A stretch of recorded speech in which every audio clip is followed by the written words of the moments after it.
so Federalist number 10 factions, you kind of went off the rails on that a little bit, which is fine. Very applicable to today as far as the amount of money in politics, if you remember. It's just, it's a disease we can't get rid of because the cure is worse than the disease, right? So that's what Madison was talking about. The next one, Federalist 51, is obviously over the Three-Fifths Compromise. And then briefly, let me talk about 54. They talk about three branches in there a lot, okay? So you got the legislative, the executive, and the judicial. So the Constitution, guys, lays out their roles, their powers, their duties, okay? There's two things here, separation of powers and checks and balances. Okay, so when you think about separation of powers, think about the powers they do have. This group has the power to make laws. This power is to enforce laws.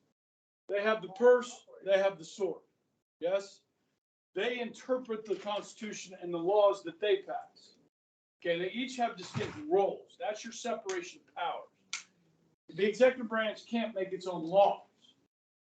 Okay, so when you talk about checks and balances, how that's different is this, there's a key word here. You see the word restrain. This is it's talking about checks and balances. So this body passes a law. The president doesn't like it, so he does what? He vetoes it. Well, they feel very strongly about it. They can override that veto with a 2/3 majority in both houses. This group makes a law. They sign it into law. This group says that law does not jive with the Constitution. And they say it is unconstitutional.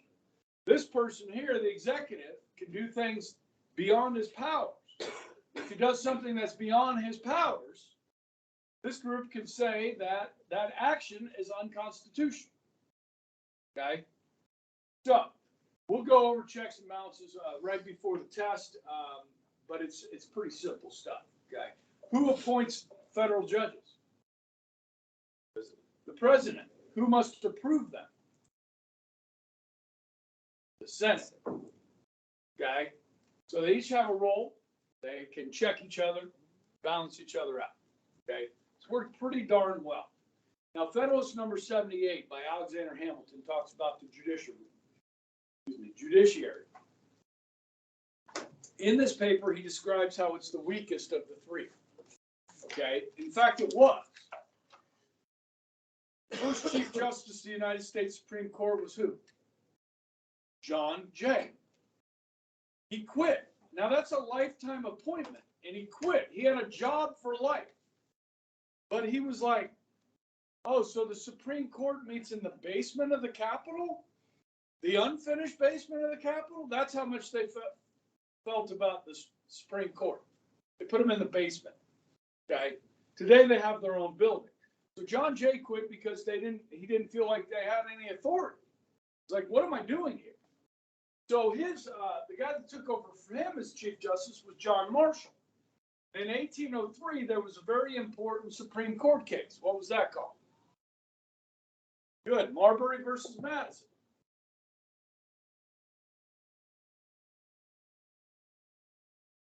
And in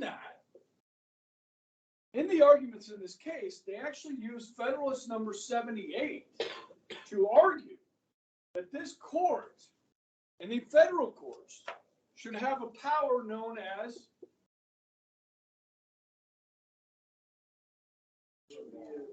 review, which is what we just described over here, being able to say their actions, their laws are valid or invalid with the Constitution. Okay, so Justice John Marshall saw the court become an equal branch of government with this case. Okay, some would say the most powerful branch of government. If you think about it, 9 people, you're not even elected, you're selected, serve for life, can't be removed, and you get to sit in judgment over the actions and the laws of the other 2. That's pretty powerful, wouldn't you say? Okay, so that kind of gives us a good wrap on the Federalist Papers. But guys, these explain the Constitution. The Constitution is very short, so these help explain it. So these are the third most important political documents ever published in the United States, behind the Declaration and the Constitution itself. Federalist Papers. If you are a Supreme Court justice, this is required reading. If you're a federal judge, this is required reading. If you are a constitutional attorney, required reading. Okay? If you're a professor in constitutional law, required reading. A high school government teacher, required reading. Now, I haven't read the whole thing, sorry. All right.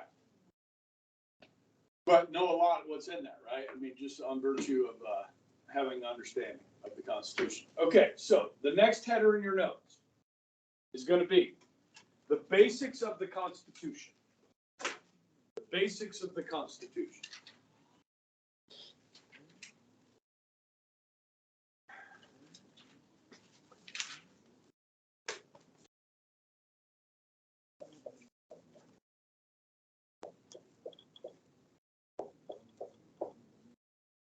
There's 7 articles in the Constitution.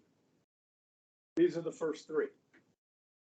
In this class, section 4, 5, and 6, the last 3 tests you will take, will be over 4, legislative branch, section 5, executive branch, section 6, judicial branch. We will finish this class with those 3. Okay? So we're not going to do a deep dive into these today. We've already talked about the structure, the bicameral, legislature that we have. They make laws, the president, the cabinet, vice president, and then the Supreme Court.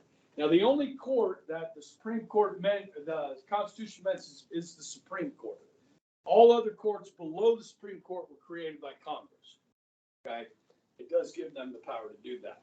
Okay? So, we're going to do a deep dive on Article 4 of the Constitution today. Okay? If we have time, we'll start on 5.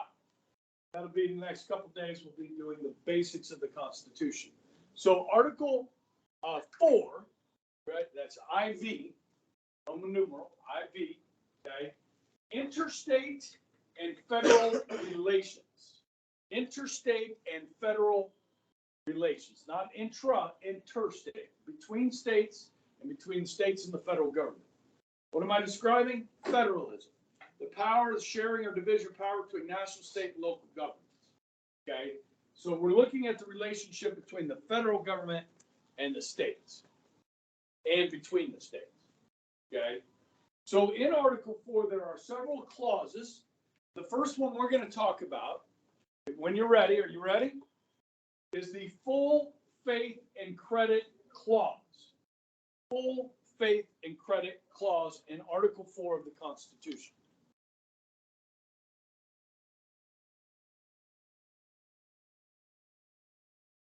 What that means, to sum it up, is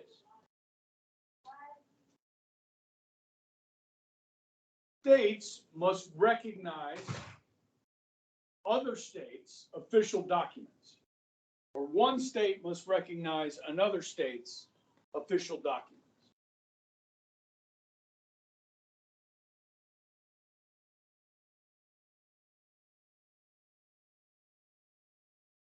One state must recognize another state's official documents. My wife and I were married in probably one of the most corrupt state capitals of the 50s, Baton Rouge, Louisiana. Okay. When we moved to Kansas, we brought that marriage license with us. Kansas has to recognize our marriage. Okay. Because of the full faith and credit clause. If you've ever wondered why, shouldn't get that on film. If you've ever wondered why you can use this in all 50 states or the other 49 states, it's because of the full faith and credit clause. Your driver's license is recognized as an official document in the state of Kansas. Okay? Does that make sense? Now, back in the 90s, the 1990s, that is, okay, Massachusetts and then Hawaii were the first two states to allow gay marriage. People in Alabama and Kansas said, wait a second. So what you're saying, if somebody, a gay couple or a same-sex couple gets married in Massachusetts and they move to Kansas, we're not going to have to recognize that, right? So the Congress, a Republican Congress, and a Democratic president, Bill Clinton, signed into law something called the Defense of Marriage Act, DOMA, which said Kansas or Alabama does not have to recognize a gay marriage from another state. Now, right off the bat, what can you tell me about this law? It's unconstitutional. You think Congress knew it was unconstitutional when they passed it? Bill Clinton knew it was unconstitutional when he signed it? Yeah. Everybody knew it was unconstitutional. Well, anybody with a basic understanding of Article 4 of the Constitution and the full faith and credit clause knew this was unconstitutional, right? Guys, it took 13 years for the Supreme Court to overturn this as unconstitutional. So let me explain something to you about our Supreme Court. They only take cases that they want to hear, that they feel the American people are ready for them to rule on. Okay? And guys, when Massachusetts and Hawaii started doing this, the other states were not ready for this. You understand? The vast majority of people in their states were opposed to this. Okay? And marriage has benefits, like, you know, you can get your spouse's health insurance and that sort of thing, right? You get tax deductions for, you pay less in taxes when filing married jointly than you do single. Okay? Hospital visitation, these sorts of things. And so, yeah, it takes 4 of the 9 justices to hear a case. 4 of them have to ask for it. Now, guys, as somebody that's been teaching government for a long time, I was pretty shocked when the Supreme Court last year overturned Roe v. Wade. I was not expecting that. Were you? And then somebody leaked it. Right? That's never really happened before. They've done an investigation. They still haven't found out who did it, who leaked it. Which means it was probably one of the justices. You know, I don't know.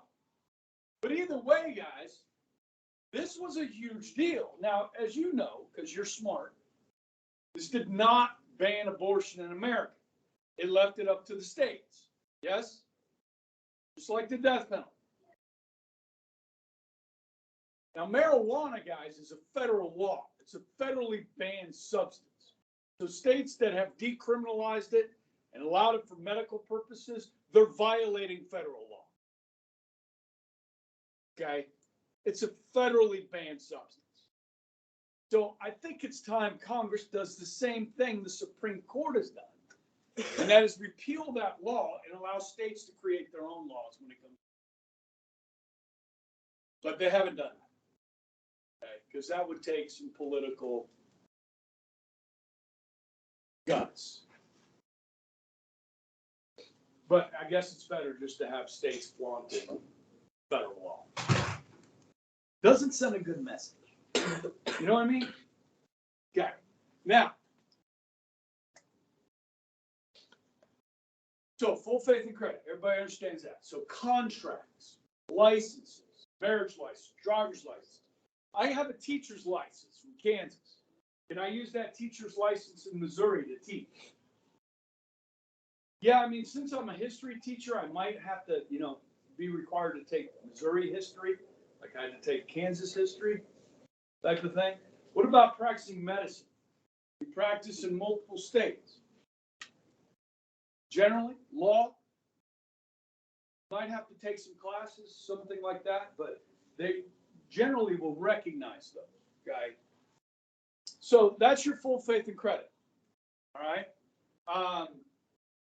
The second big clause we got to talk about in Article 4 is one that's referred to as privileges and immunities. Privileges and immunities.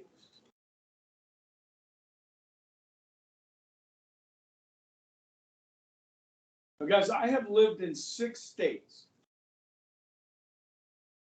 Do you have to ask somebody permission to move to their state? No, it's pretty cool. You just show up. You throw everything in a U-Haul, and you go find a place to live in another state. You don't have to ask anybody. Kind of cool. All right, now, do you have the same benefits and privileges as somebody that's been living in that state for 30 years when you move there? Not immediately. Okay, what about voting privileges? How long do you have to live in a state in order to be able to register to vote in that state? Anybody know? Generally 30 days. Okay. So if we all know the next election's coming down to, say, Arizona, people could just flock to the state, rent an apartment for a month, claim permanent residency, and vote. With as much money that's in politics, I wouldn't be surprised if somebody tried to do that. So generally 30 days. Now, if you're going to school out of state, okay, it depends on the state.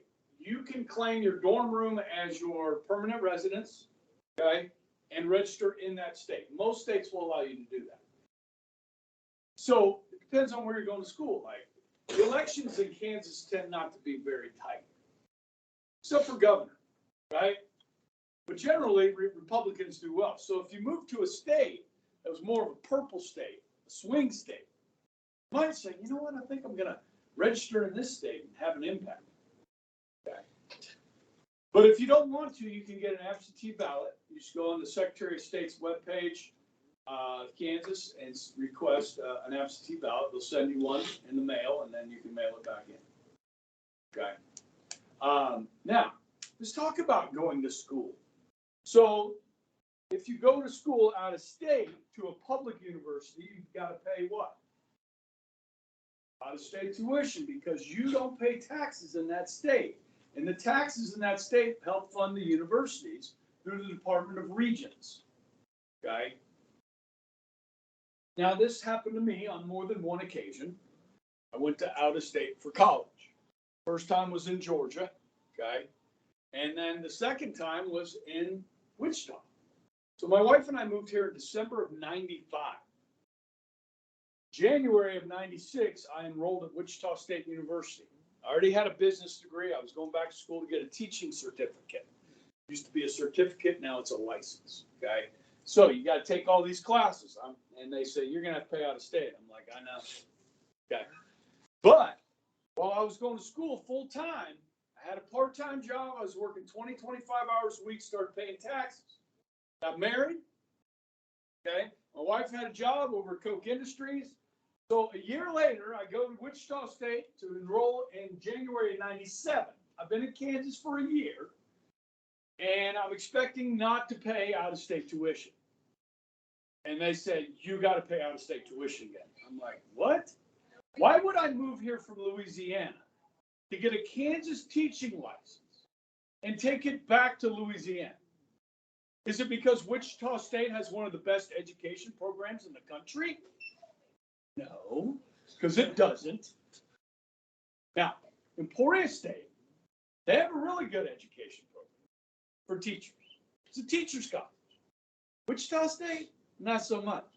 So I went through all the appeals. I'm like, listen, this doesn't make sense. I'm married, working, taxes, we have roots here, we have a Kansas license. Do you understand? I'm staying in Kansas. And they're like, sorry, you lose your appeal. You know what I said to Wichita State? I'm going to Newman. And I took my money to Newman. I had to pay $30 more an hour. But, well, it's private. And it was more expensive than the out-of-state tuition. But I'm not going to give my money to a bunch of idiots that are freaking making me pay out-of-state tuition when I should. Right? Stick it to the man. Now, when I wanted to get my master's in history, Newman and friends, they don't offer masters in history. But I go crawling back to Wichita State, give my money again. Did they give you in-state tuition? Yes.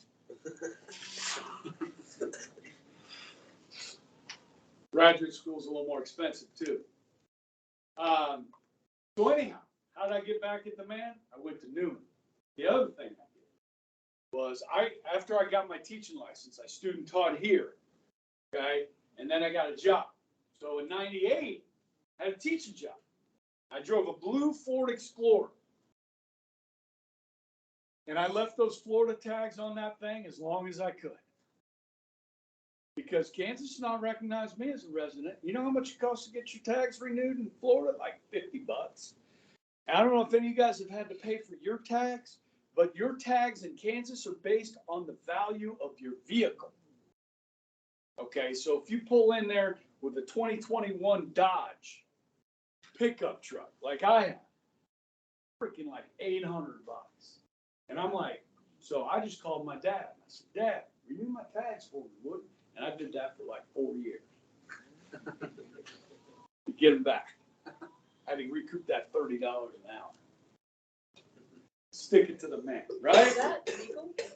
I don't know. I mean, if you own property in another state, it's legal, right? I mean, I know there are people that have their cars tagged in other states because it's cheaper. Now, the police might ask you, like, hey, how long you been here? You need to get Kansas tags. All right. All right. So we're talking about state to state relationship between the two and so forth. Also with this privileges and immunities. Okay, guys, you are expected to know the laws of states that you visit. Okay, ignorance is not a defense. So let's take guns. So in Kansas, guys, you can buy a gun, you can put it in your vehicle and drive anywhere you want in the state of Kansas with a gun in your car. Okay? But if you're driving across country, you better know the laws, the gun laws in each of those states that you're driving through. And when you get to Illinois, you need to take that gun out of your vehicle, take it apart, and put it in your trunk. Because if you're caught with a gun in your car in Illinois, you're going to jail. Okay? Now, Nebraska cannot enforce laws that we live under in Wichita. You guys know there's an ordinance in Wichita. Like if you're playing the music from your car too loud, you know, those people with the subwoofers. You got anybody in here with the subwoofers? Yes, you got thump it? Thump it? Yeah. All right. You guys ever notice like when you're sitting at a stoplight and somebody around you is invading your space? You're actually vibrating in your car, right? So old people like me are like, who's doing that? You know? And other young people are like, dude, somebody's got it going. Well, guys, if you can hear it 50 feet from your vehicle, you can get a ticket for that. Does that happen? Yeah, it's happened to former students of mine. At 50 feet, okay, you get a ticket. Now, say you had a cop in Nebraska that used to live in Wichita. He knows about this ordinance. You're driving through, you get pulled over, playing your music loud. He goes, well, there's an ordinance in Wichita. I know you're from Wichita. I can see from your license. I'm going to give you a ticket. They can't do that. Yeah, you know what I mean? Like, yeah. So this relationship is kind of interesting. All right. Now, here's another one. Going state to state. Let's say you take a gun and you rob a liquor store, armed robbery in Wichita, Kansas. This one over here at 13th and Ridge. Okay. No, at Central and Ridge right there. There's an ABC liquor store there, okay? You rob that, you drive down, you're trying to run from the cops, you're heading to Oklahoma. You're on 135 headed south. Cops are on your tail, okay? You cross into Oklahoma. Can those cops follow you? Kansas cops. They have a driver's license. They can, that's Oklahoma recognizes. They can drive it, but can they arrest you? No, they don't have jurisdiction. They can follow you, okay? Now, they can call ahead to the Oklahoma state troopers, say, hey, we're chasing this person, wanted for armed robbery. If you could stop them, that'd be great. Okay, so Oklahoma state troopers stop you. Can they hand you back to the Kansas cops so they can take you back? No. The governor of Kansas is going to have to call the governor of Oklahoma to bring you back. And that process is called extradition. Okay, write that down. Extradition. So that's the process of returning somebody that is a suspected criminal back to a state from which they fled, is extradition. And that's part of that privileges and immunities. States cannot treat you differently. Now, it's the process of sending a suspected criminal back to the state from which they fled. Now, if you're on a nationwide crime spree, like just, you're going across the country committing crimes every stop along the way, you finally get caught. And guys, this does happen, right? Bonnie and Clyde and all that, right? So what will happen is you will probably be extradited to the state where the first crime was committed or the most heinous crime. Heinous. SVU. Just know that TV show, Law and Order, SVU. Heinous crime. Okay. Anyhow, what if you make it to Mexico? Are you good? We do have an extradition treaty with Mexico. We have an extradition treaty with most countries around the world. Okay? You're probably going to be better off in a U.S. federal prison than, say, I don't know, North Korea, who we don't have an extradition treaty with, or Iran, as a Christian. Okay? So yeah, guys, if you're thinking about committing a heinous crime, you might want to look up which countries we don't have extradition treaties. Now, when it comes to certain things, like banking, you guys heard of Swiss bank accounts, right? Or in Bahamas, there's some of the countries down there that you can use as like tax shelters. So put your money in these bank accounts and you don't get taxed. In the U.S. And Switzerland will not share your information with our IRS. Okay. They have laws that protect the privacy of individual account holders. Yeah. Is that legal? No. But what the government doesn't know. Yeah, they can't sell you out. Come on now. What makes it illegal? Like, If it's earned income, you're supposed to pay taxes on it. So if you can move that money, say you got it through maybe illegal means, and you want to put that money somewhere instead of a hole in your backyard or in your attic or in the freezer, okay, you set up a Swiss bank account or one in the Bahamas. what would make it legal? Would you have to have dual citizenship with Switzerland, or would you have to live in Switzerland? No, you don't need to live there to get an account. To make it legal. Oh, well, to make it legal, you would have to pay taxes, report it as income and pay taxes on it. And then you can open an account anywhere you want legally. You know what I mean? Yeah. But people use it to hide their money so that they don't have to pay taxes. Now, guys, there are maybe $1 trillion of American money sitting in some of these accounts. If we would change our tax law or give like a one-time tax to repatriate that money, to get that money into our banks, say, all right, you can bring back your money, pay 10%. We might be able to repatriate a lot of that money back into the US. That might be one way to pay down the national debt a little bit. Say, look, we're gonna forgive you, no crime, amnesty, bring your money back into American banks. We'll pay 10% on all this money, and we'll use it to pay down the national debt.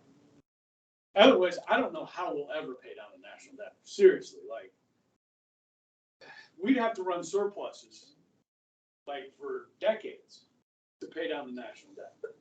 31 trillion. Okay. All right. Let's continue here. All right. So we're good with privileges and immunities. Okay. The next thing we're going to talk about, and the last thing we're going to talk about with Article 4, are obligations to the states. Obligations to the states. So the federal government has certain obligations that it has to the states. Okay, in the Constitution, Article 4 says this. Okay. Number 1, every citizen is guaranteed to live in a state with a representative government. Okay, states have to have representative governments. So Topeka, we have a state legislature. We get to vote for those people. That's our representatives in Topeka. City council, county commission, mayor, governor. We live in a representative government. States. That's guaranteed by the U.S. government. Okay, all the states have to have them. So, guys, we started with 13 states. Now we have 50, so we've added 37. So the process of adding a new state is discussed in Article 4. Okay, does anybody remember this number from last year? Before Kansas was a state, it was a territory. How many people must live in a territory in order for it to apply to become a state?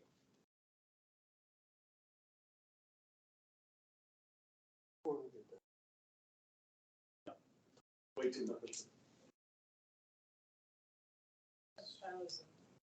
You guys don't remember this number? 1,500. It's a territory, man. You're gonna have more people than that. 60,000. Okay. So you want to become a state in Kansas? You got 60,000 people. You got to write a constitution with a representative government. Okay. Now today we have 50 states. 49 of them have bicameral legislatures, representative governments. One of them has a unicameral legislature, one house. Used to be Pennsylvania, but they have bicameral now. So which state is unicameral? Do I know this one? This is a nice little trivia question. No? I'll give you a hint. Mrs. Lovelace's grandfather served in this unicameral legislature. Nebraska. Lovelace, she loves Nebraska stuff. She's from Nebraska. Okay. So yeah, Nebraska is the only state. Everybody else has a bicameral. We have a state house and a state senate. Okay. So representative government is an obligation to the states that they have that. Okay. Number 2, obligation to the states is to respect the territorial integrity of the states. Territorial integrity of the states. So in other words,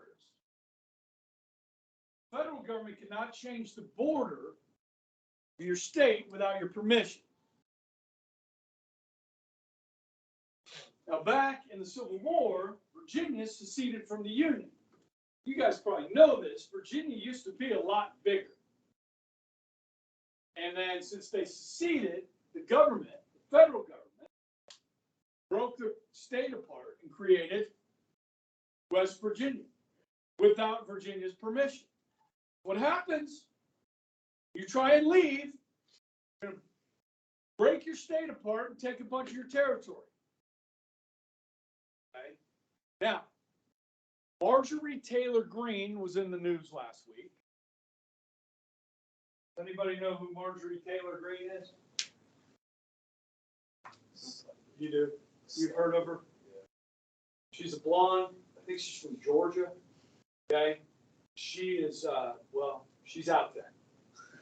And she said, we need a national divorce. Red states and blue states. We need a national divorce. So this starts a lot of conversation. The first conversation is, she's an idiot. Okay, that's what most people say. And then people are like, well, let's talk about that. What would that look like? Okay, and it wouldn't look good, guys. It would not look good. Okay. I mean, could you make it contiguous here, like, you know what I mean? This isn't. That's not going to work. National divorce. Okay. Now, what people do is they move. They don't like stay you're living and you move. Okay. And so that seems to work pretty good. Now, I feel sorry for the people of Colorado. Everybody driven to Colorado before? Like, eastern Colorado is as bad as western Kansas. You know what I mean? There's just nothing there. So most of the people that live in Colorado live somewhere around this 9. And then all these people out here, they think differently than these 9. And these 9, they're a bunch of crazies. And so they pass all these crazy laws in Denver, and then these people out in these counties, they gotta live under their crazy laws.